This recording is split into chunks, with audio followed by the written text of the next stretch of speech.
3. A condução de eletricidade promovida pelos compostos iônicos em estado líquido aquoso e não em estado sólido deve-se principalmente a: alternativa A, movimentação aleatória das estruturas do meio, independente da ligação.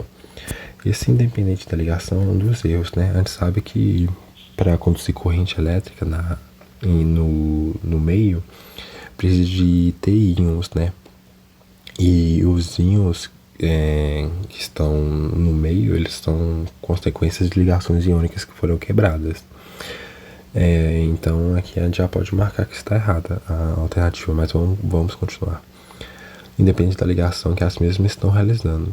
Por isso, qualquer substância química solubilizada ou fundida poderá conduzir corrente elétrica. Isso é mentira, porque igual, se a gente joga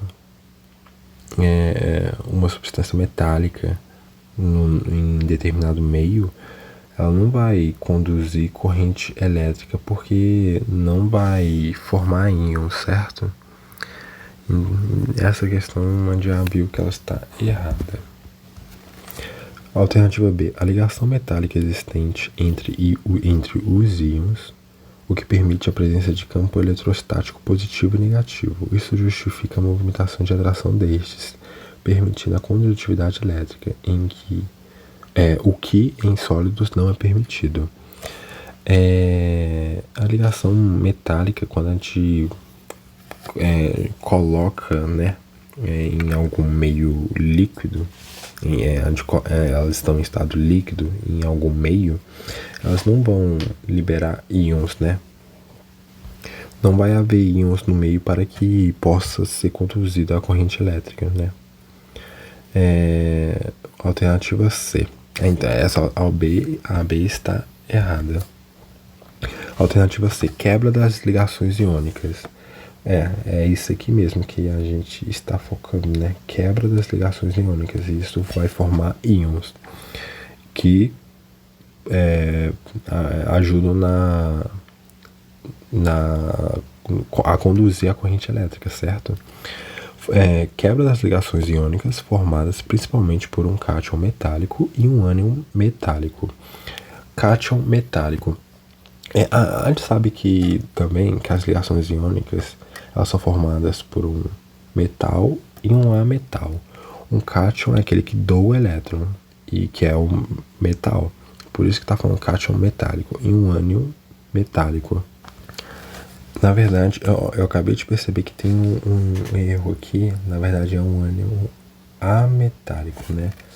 Porque, como eu disse, é a ligação entre um metal e um ametal. E o ânion é o que vai receber os elétrons e é um ametal. Tal quebra permite a movimentação e geração de corrente elétrica, pois os íons apresentam são livres na solução. Já em estado sólido, os íons estão ligados firmemente uns aos outros, o que não permite a mobilidade necessária. Essa questão está certa. Isso aqui foi só um erro de digitação. Mas considerem isso aqui como ametálico, viu? Aqui, ó. Ametálico. Alternativa D. Ligação covalente existente entre os íons metálicos do composto, visto que ao quebrar esta ligação, os íons entram em movimento e conduzem a corrente elétrica. Já no estado sólido, em que não há quebra de ligação, não há condução. A gente sabe que o metal, ele em ligação, ele no estado sólido, ele conduz sim corrente elétrica. Então, a alternativa certa é a C mesma.